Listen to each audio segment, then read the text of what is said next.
Welcome to The Road. This is a weekly podcast of All Saints Lutheran Church. I'm your host, John Pedersen, and I serve as pastor. Each week, we reflect on faith, life, and navigating the road ahead.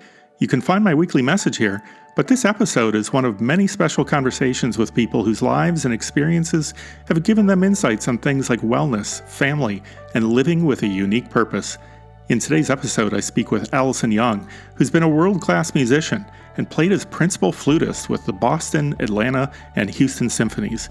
She went on to become a classical music host with American Public Media and Minnesota Public Radio. Then, 4 years ago, she set out on an incredible journey that has led her to be known as the Blissful Hiker and is now a podcaster and speaker. In today's episode, we talk about music and some of the spiritual elements of her career journey and the backpacking treks that she takes now. Stay tuned to the end of the episode for a recommendation of some music, which you can find in the links below. If you appreciate this podcast, share it with a friend. Here's the conversation. Alison Young, welcome. I've been looking forward to this conversation. You have such a wonderful set of life experiences, professional musician, classical music host, and now a blissful hiker, podcaster, and speaker, among other things. We'll walk through some of those parts of your life, but you made a pretty big gutsy decision 4 years ago to take a leave from your job as a public radio host and to go hiking for 5 months. What was the driving force behind your decision?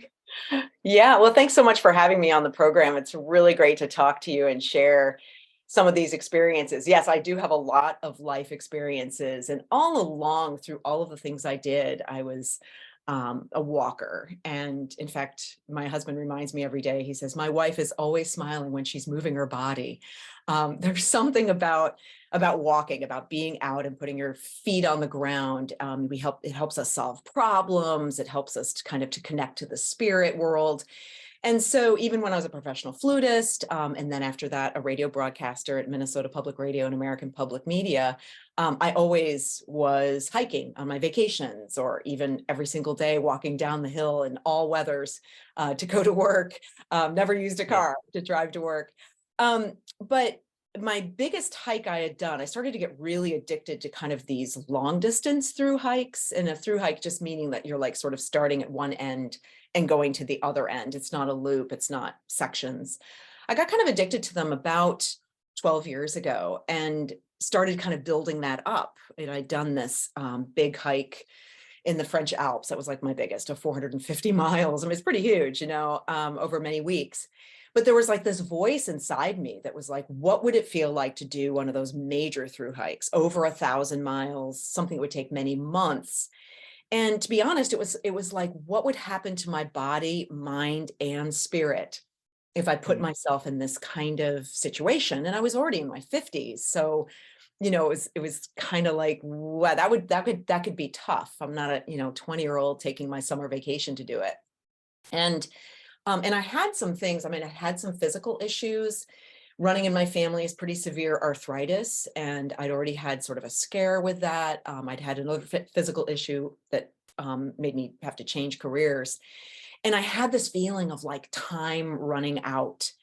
And what was that line from Shawshank Redemption, get busy living or get busy dying? I mean, it's pretty harsh, but, the idea of like, you have this feeling that you need to do this thing, get on it. And I'd sort of put it in the back of my mind. I shoved it back in my mind, a through hike taking 5 months to walk the entire length of New Zealand is what I chose. And I asked for a leave of absence from my job, and they said, oh, don't take it this year. We want you to stay because we're doing certain things. And I did. And then it just wouldn't leave me. It stayed with me. And sometimes you have to listen to those voices, right? So the next year I asked for the leave, and I put everything in place. I mean, we signed a document and all of that, but there's always a risk that things can change. We make one choice, we go down one path, again, using sort of that metaphor of walking, and the world can turn in a different way. And I had expected to return and come back to my job, and that's not what happened. And I think about that, and I think, well, gosh, was it still worth it to go on this long hike, which I did complete. I went to New Zealand and walked the entire length of the North Island and the South Island on what's called the Te Wow. Araroa, or the long pathway. And it's, it was incredible. I mean, you have this life experience of building up your resilience and building up your sense of self-reliance and faith. And I mean, there's so many different things that happen to you on these types of experiences. So it was definitely a great life adventure, and I'm so glad I did it. Yeah. I mean, leaving behind a studio and a microphone, at least initially, um, to set off on a trail is, as kind of you were referencing, it's almost its own kind of journey. What are your reflections now on your entire career journey and the physical treks that you've made? Are there common lessons or insights that you've gained? Well, yeah, I mean, I've remade myself 3 times. Yeah. I started quite young as a professional. Well, not as I didn't start as a professional musician. I went on a track to be a professional musician, and I was a professional flutist for most of my younger adult life, and very successful. I was making a living at it and doing really, really interesting things. I developed something called dystonia, which is a neurological movement disorder. And it's really baffling, and it can be an extreme situation because it can take away your really natural movements. And for me, it was in my hands, primarily my left hand, showed up sort of gradually. And I thought that I wasn't practicing hard enough. I mean, that's very typical of me. I'm not working hard enough. That's why my hand's not working, rather than just like stop and try to figure out what this is. I'm not sure if that would have necessarily stopped the progression. But there's no cure for it. There's like treatments, and I tried those. I tried to rebuild my flute. I tried to do Botox injections. Basically what it does is your hand, or it could be your throat, it could be in your eyelids, your legs, your neck. I mean, there's all different forms of this neurological condition. It kind of goes into a weird movement. And so obviously, if you're a professional musician, you can't move properly. And there was a point where I realized, this really isn't going to get better. It's going to be a real uphill battle. So I stopped playing professionally. I still play now, but at a much more limited level. I can't move my hands in a trusted fashion for a professional, for that kind of high level professional playing. And I just Right. kind of happened into radio. I mean, it was people that I knew in Houston where I was living at the radio station. I was just kind of having a conversation like, I don't know what to do next. What am I going to do with my life? And they said, oh, gee, we need someone here part-time. And you could do this internship. I was 37, I think, 38. You could do an internship, unpaid, in the newsroom. Of course. I know. Yeah. And I mean, that would be like my advice to everyone, is this idea of being willing to be a beginner again, and willing to start something that you're out of your comfort zone, you're not sure, and you look bad a lot of the time because you really don't know what you're doing, but you kind of approach it with an open mind. And I kind of fell into the job, but so many really cool things happened at Houston Public Media. And I had such an interesting couple of years there where I was interviewing artists from all over. So it was suddenly from being a performer to being like a cheerleader, the one behind the scenes, saying, well, gee, tell me about your performance, or tell me about what you're writing, or whatever happened to be. And then I moved on, and I came up here to Minnesota and worked here for all those years, for 13 years, primarily focusing on music, and did really cool things. And so it's the same sort of performance piece, or I don't know, it takes the same amount of skills, I suppose would be the word, but maybe diligence is a better word to use to describe what being in the radio is like, because you're creating every single day something for the live air, but also things that you record, like interviews that are edited, and packages that you make, like a performance that you have sort of your language around it. And it was really Right. interesting. Yeah. I mean, I just loved my time at the radio. And one of the things I say in my talks lately is how like this whole connection to classical music for me was like, okay, classical music's indoors and my hiking life is outdoors. And then over time, as I started to get like more into presenting music, I realized there were all these composers who also walked in the outdoors deliberately, just like I do, Wow. to get their ideas. I know, and wrote Wow. about it. I mean, Beethoven being maybe one of the most famous ones of all, who would talk about how important it was to be outdoors, to hear the sounds. I mean, he even spoke about the rocks giving him, the sounds that he needed. He Right. needed kind of, yeah, isn't that great? The natural world. And suddenly I thought, oh, wait a minute, I'm not such a weirdo. I'm what I do is precisely what, of course, musicians, but many artists do. Painters who went en plein air, who had to be out in the open, certainly to paint landscapes, but also to kind of capture the feeling of God's universe, of this size and this magnitude of where you are. So now, I mean, I feel like it's really a gift that I'm somewhat combining those two loves. Yeah, it's interesting you bring up, the outdoors and essentially the creative process, because I think there is such a connection there of being outside and also physical movement and creativity. And I learned a long time ago, just in terms of being a writer and trying to do other creative things, so often you get stuck. And one of the ways you get unstuck is to move, go Yes. for a walk, get outside, and it stirs things up and gets you focused again. And so that I love your observation of that in terms of music and some well-known composers and how they utilize that.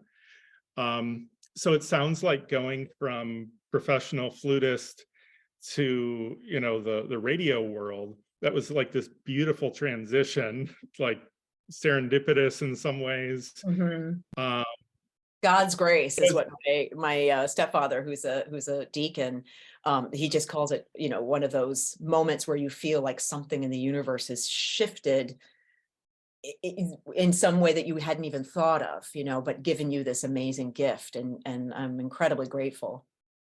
yeah, was there any kind of, I imagine at least initially there was some uh amount of grief or just letting go at least involved? I mean, that had to be a hard process. Yes, it was probably the saddest moment of my life, to realize something that, again, we talk about gifts that we receive, the talents that we're born with, that we don't really know why we have them. Excuse me. Why did I have such an affinity for music? I understood music. I was able to move my hands and my mouth and all of the things you Mhm. need to play the flute properly. I mean, clearly I practiced and clearly I studied, but so much of that was a mystery to me. Why was it so natural, and why was I so taken with it, and why did I need it so much? And to realize that I couldn't ever do that again the way I had was Mhm. shattering. I mean, it was. I don't want to even. I mean, on a scale of some of the things that people have lost. I mean, you see photographs from Turkey and the war in Mhm. Ukraine, and people Sure. who've been badly injured in accidents. I mean, I'm on a completely different level than that. But the reason I talk about that kind of loss is that all of us through our lives have losses large and small. I mean, some of them can just be, oh, I've lost my youth, I'm no longer Sure. going to, be able to have those dreams of being a, prima ballerina. Okay, that's gone forever. I make that as a joke, right? Um, but what they do, these sorts of regrets you might have. I look back to pictures of myself at the time, or listen to recordings of myself at the time, and think, wow, why didn't I recognize what I had at the moment? Why didn't I just feel intense gratitude rather than, I wouldn't say it was black and white, but sometimes a taking for granted or an Mhm. assumption, or also not even realizing. And I think that's why, going back to your question of like, why did I go to New Zealand, take a 5-month leave of absence to do this thing, is because there was a small voice in me, 20 years later, maybe not quite 20, 15 years later, that was saying, time could be running out. You can Mhm. walk now, you have joy in it. You have the physical capability, and with my husband's blessing. I mean, he was, he was willing to to say, go, go do this That's thing.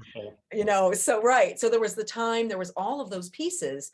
And it's like, now's the moment, because life doesn't last forever. And of course, what happened when I came home, I went and hiked another hike. That's a whole other story. I did 2 in 1 year. But after I came home for the second one, COVID hit, and COVID would have made it pretty much impossible to get on a plane and go to New Zealand at any moment I wanted to go. Anyone who was there was quarantined, but anyone who wanted to go couldn't come in. So COVID shut it down.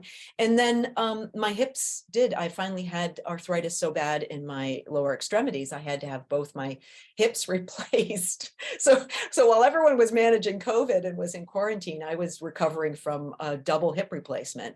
So that Wow. doesn't mean that I can't hike anymore, but it's maybe not as easy. So that voice that said, because of the experience with flute, the voice that said, try to do it now. I mean, don't hurt anybody, don't leave people in the lurch, don't be selfish, Mhm. but see if you can carve this time out to really do what was, I mean, in many ways was a spiritual journey, was a journey into my own, piece of this world, as it were. Yeah, so let's talk about that a little bit more. Just explore that theme of journey a bit more. And you've logged 12,000 miles as a Somewhere, backpacker something on like that. something close on 6 continents. There are spiritual associations with the language and idea of journey. It's not just Christian either, but various faiths have language around pilgrimage and even wanderings. I felt just this immediate connection to what you do because, of course, this podcast I do is called The Road. And I point out a word in Greek, asphalia, that's the same root word in English for asphalt. Very strange. It's used in a few places in the New Testament to communicate a sense of firmness and reliability, but it's also translated truth. There's a sense that having a firm surface or a well-worn path can help us on our way. Of course, sometimes our journeys take us off trail too, not such firm surfaces. But how have you Oftentimes. thought about the yeah, yeah, how have you thought about the spiritual dimensions that come with the kind of long hikes that you take? Yeah, I mean, it is so interesting that we use these words often, the path, the journey, a voice will cry out from the wilderness, make the straight path, all of these kinds of imagery, of images and metaphor that are used to describe Mhm. what we do. One of the things that I find so interesting about walking, and especially on something that's like a through hike, where, I mean, a lot of people ask sort of like, how do you do that? Are you walking straight for 5 months? I mean, obviously you're breaking it up. You come into a town and take a break, you shop for food. I mean, it becomes more of a central part of your life, almost like a full-time job. You're a full-time pedestrian. But when you're walking in a line that's changing, you're going from, beaches and tropical and working your way through mountains all the way to the south of New Zealand, or on the Pacific Crest Trail. I mean, from the Cascades to the desert. I mean, it's completely changing. You change too, and you're given this opportunity to renew yourself. I mean, that's very much a word that we hear a lot, especially in the New Testament, this idea of renewal and rebirth, or a sense of redefining who you are, what your relationship is to the world, relationship to the spirit. You're given this opportunity. Now, we're given this opportunity every single day of our lives, but we don't always take it, because we're waking up in the same bed every day, or we're waking up in the same home with the same person looking at us, or the same job. And it starts to feel very constricted. And that's, I mean, that's something we're putting on it ourselves. a trail opens that up for you and gives you this space if you want to take it. And it's so funny to me how along the way, you'll see some of the same people. And it's always weird when you run into them, because someone could be weeks ahead of you, but they took a break and suddenly you're with them. And you're like, oh, you look thinner, or you look happier, or, oh, you changed your trail name.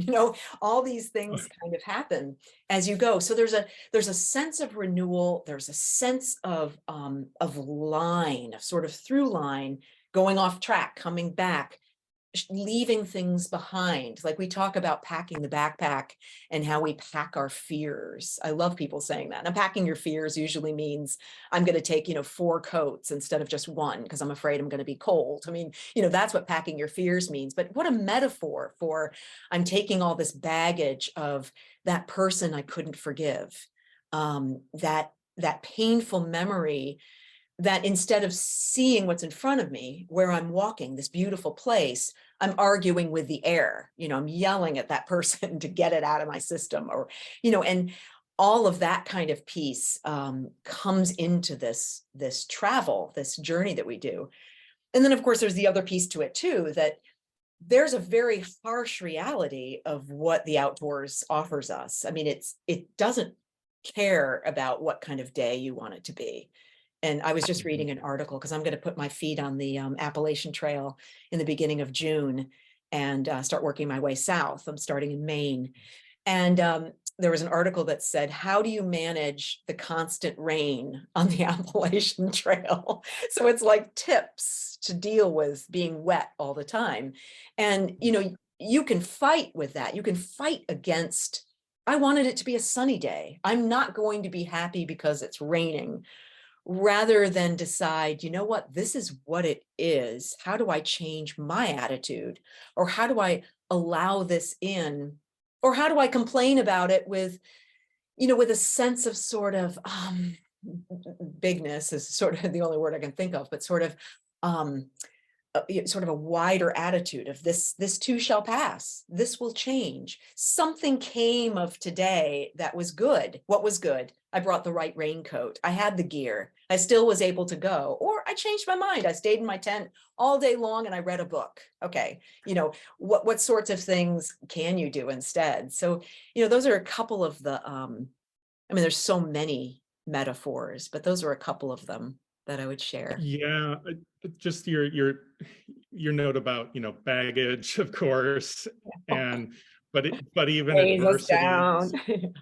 Yeah, and the weather of the day, the adversity that we face that we don't get to choose, all of that is, yeah, I think each of us, whether we're on a physical journey or not, are journeying through life, and we carry baggage with us. And kind of to your point, you can only take so much baggage with. Like sometimes we need certain baggage, we want to cling to certain baggage, but there's other stuff that it's time to leave it behind or not pack it to begin with. And I want to say just 2 really quick things. One thing I want to say is I sort of speak about all of this stuff because I'm really bad at it, and I'm a student. I'm a student of all of this. And so Right. I bring my experience to the table. But there's one other thing I wanted to say. I did this hike in Arizona, and I did it, the Arizona Trails, 800 miles in the desert. And I did it for 40 days during Lent, which was actually just coincidental. But suddenly I realized I was there. And one of the prayers I took with me was Paul, not prayer, but scripture, Paul speaking, rejoice in the Lord always. I say rejoice. I love how he repeats it again, do not worry about anything. Again, please listen up, and that's so valuable. I mean, to somehow be in a state of rejoicing and not worrying and living in this present space and having faith. And I mean, it's extraordinarily difficult, but when you're tested, when you're pushed out on a trail and you're physically tested, you're mentally tested. If you're like me and you hike alone, I mean, you're in a space of every decision you make, you're tested. That's a hard thing to hang on to, but it's so valuable. Yeah, we all are imperfect at that, and we all need that encouragement. I love that verse from Paul that you shared. Yeah. And you you mentioned your upcoming ventures later on this year, and you of course have a website and your own kind of podcast and whatnot. You want to give a plug on that? Of course. So I'm Yes. known as the, thank you. I'm known as the Yeah. Blissful Hiker. So it's blissfulhiker.com is my website.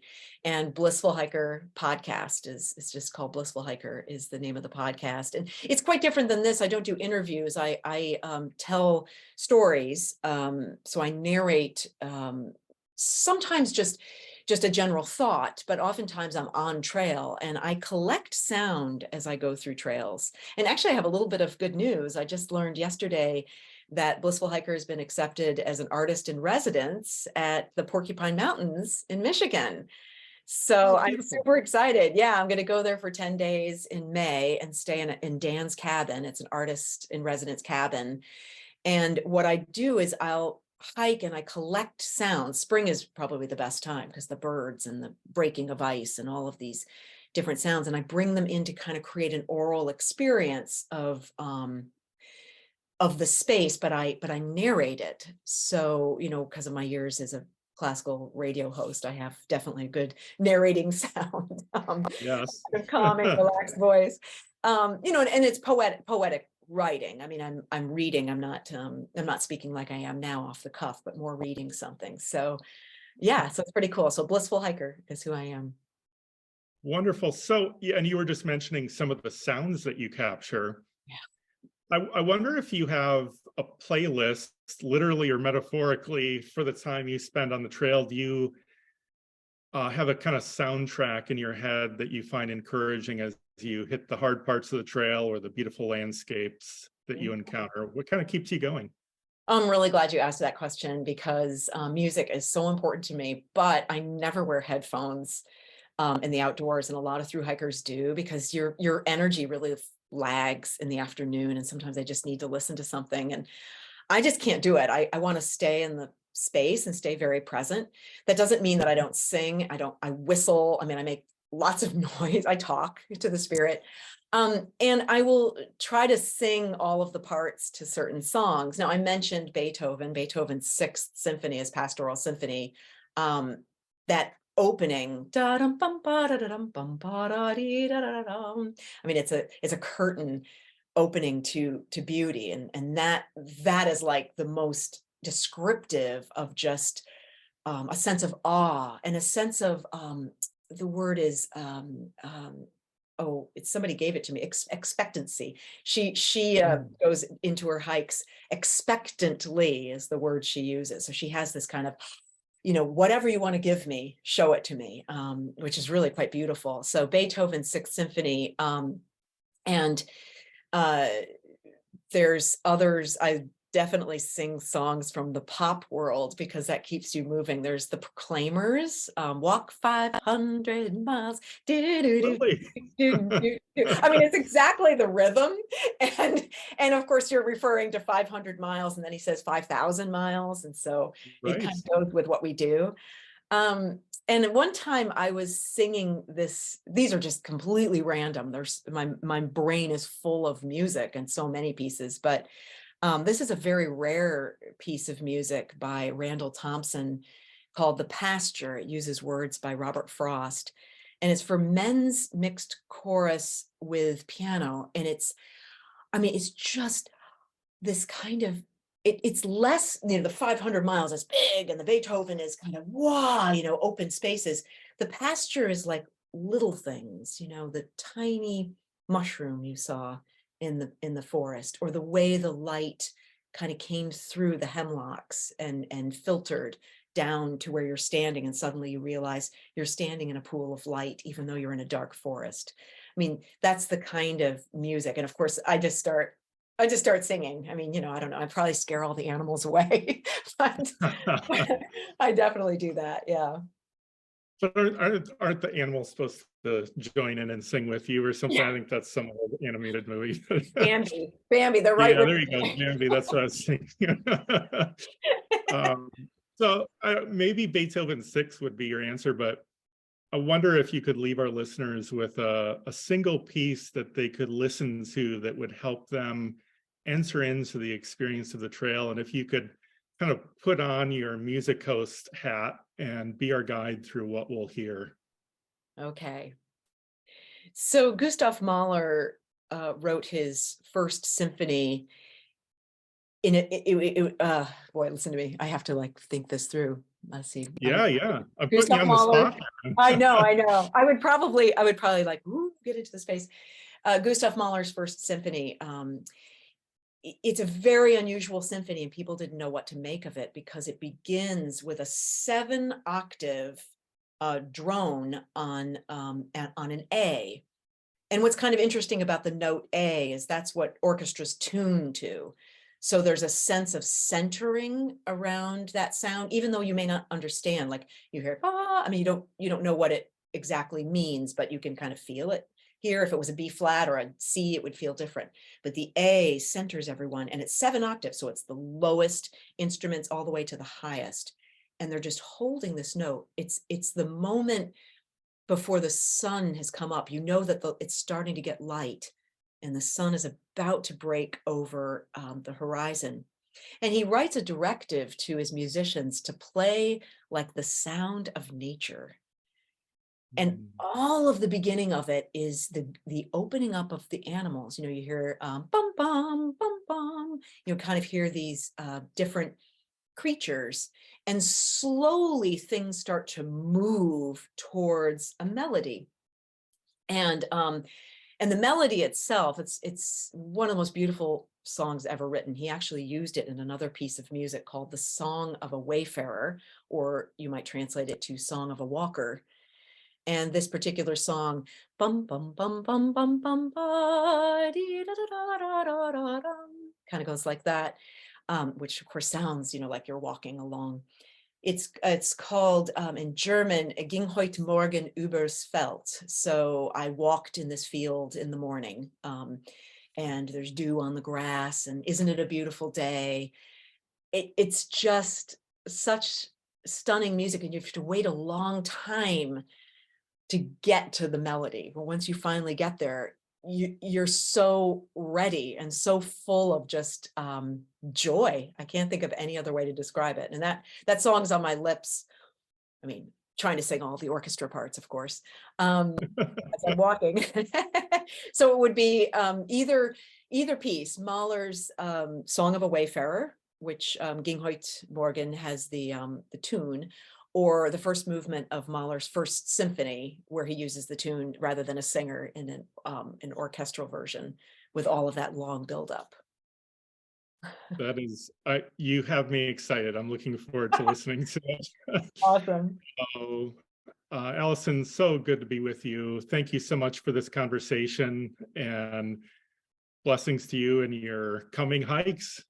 Thanks so much. This has been totally awesome. Thanks. That's this week's conversation. You don't have to navigate the road ahead alone. You can join with others at All Saints. Visit allsaintsmtka.org for more information. Join us next time.